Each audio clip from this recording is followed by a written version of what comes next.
Silence. In the multitude of words there shall not want sin.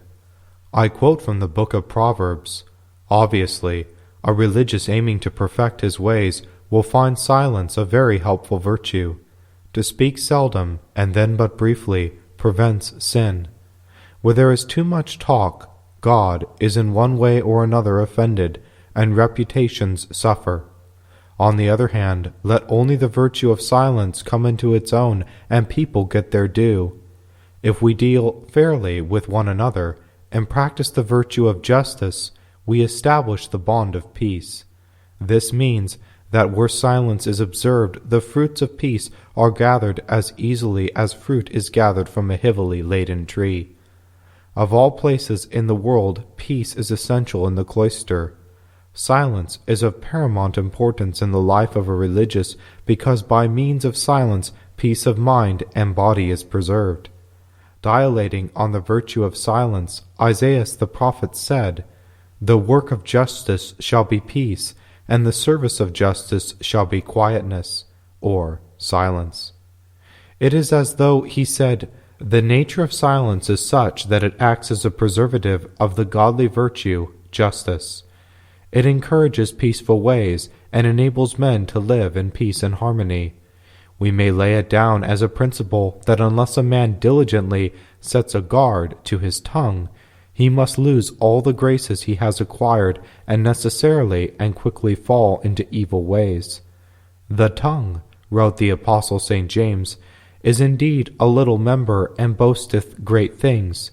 It is a fire, a word of iniquity." According to the commentators, St. James' meaning is that almost all evil deeds are inspired or perpetrated by the tongue. I shall now briefly enumerate for you, dear sister, the sins into which we are liable to fall if we do not keep a strict guard over the tongue. A loose and glib tongue easily becomes the vehicle of blasphemy and murmuring. The tongue that wags will be guilty of perjury, lying, and detraction. The sin of flattery is easy to it. So too, cursing, abusive language, quarrelsome words, and words which mockingly contemn virtue and entice to evil deeds. Scandalous gossip, vain boasting, and divulging of secrets, idle threats, rash promises, frequent and silly chattering, and scurrilous conversation. All these sins come lightly, smoothly, and easily from an unguarded tongue. To be unable to hold her tongue ought to make an ordinary woman blush. When the woman is a woman consecrated to God, a woman who knows the magnitude of the evils following on too easy a use of the tongue, then that woman's life is marred by a gross blemish. I have no hesitation in saying that it is all to no purpose for a religious to take pride in the virtue which characterizes her, if by too much talking she observes the rule of silence only in the breach. If any man think himself to be religious, not bridling his tongue, but deceiving his own heart, this man's religion is vain. O amiable spouse of Jesus Christ, let us look up to Mary, our Lady and Mother. All virtues are reflected in Mary. Helped by the Holy Gospels, let us look upon her and learn how to keep silence. St. Luke records that Mary spoke seldom and with but few people. From him we learn that twice she spoke with the angel, twice with her divine Son, twice with her cousin St. Elizabeth, and once to the waiters at the marriage feast. Thought on Our Lady's spare use of words will do us good. It will cause us to blush. We are too talkative. With us it is talk, talk, talk, yet all the time silence is the great and useful thing. Silence begets compunction of heart, and here is its first useful purpose. When a man is silent, he falls to thinking and brooding over his manner of life. This enables him quickly to see his many defects, and the little progress he has made in the spiritual life, and soon compunction holds him captive. David tells us this, "I was dumb, and was humbled, and kept silence from good things, and my sorrow was renewed." Silence has another advantage. It shows that man belongs to a better world. If a man lives in Germany and yet does not speak German, we naturally conclude that he is not a German. So too, we rightly conclude that a man who does not give himself up to worldly conversation is not of the world, although he lives therein. The argument is conclusive. St. John the Evangelist, quoting St. John the Baptist, has told us, "He that is of the earth, and of the earth he is, and of the earth he speaketh."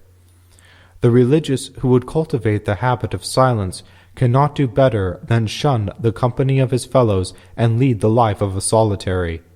When he has lifted himself out of himself, God should be his only companion and comforter. A solitary and quiet life should be his aim. To have God as his companion should suffice. He should look for no other comfort from, nor companionship with men. He shall sit solitary, avoiding the companionship of his fellows, and shall hold his peace. And meditating on heavenly things, lift himself above himself, and revel in the sweetness of heavenly delights. To be perfectly virtuous, a religious must practice silence. Silence is essential to the spouses of Jesus Christ and to women consecrated to God. Religious women should be particularly sparing with their words.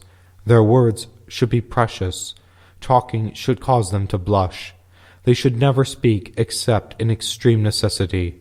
Saint Jerome may be quoted very aptly, "Let the words of a virgin be few and seemly, and precious rather by their reticence than by their eloquence." One of the great philosophers of old taught in the same strain. To be perfect, I would counsel you to speak but little and only on rare occasions. When a rare occasion occurs, remember too, to speak scarcely above a whisper. Oh, you talkative girls!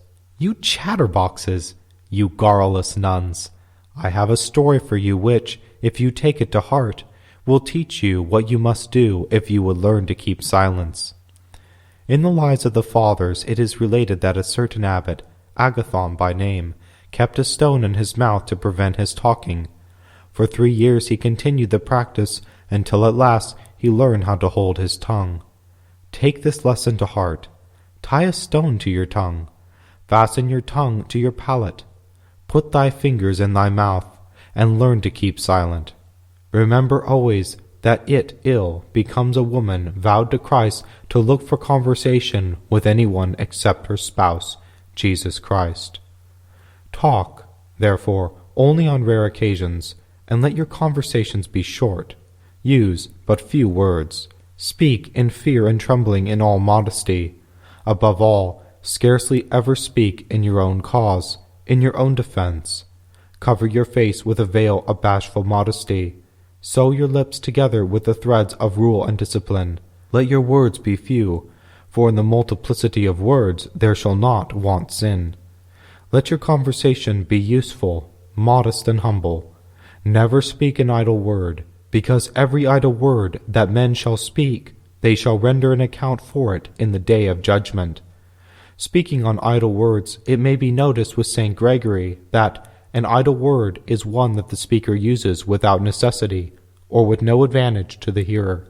Speaking of idle words, it may be noticed with St. Gregory that an idle word is one that the speaker uses without necessity, or with no advantage to the hearer. It is always better and more useful to be silent than to speak. As witness of which truth, let me quote a saying of Xenocrates, one of the philosophers of old. I have often repented because I spoke, but never have I been sorry that I held my peace.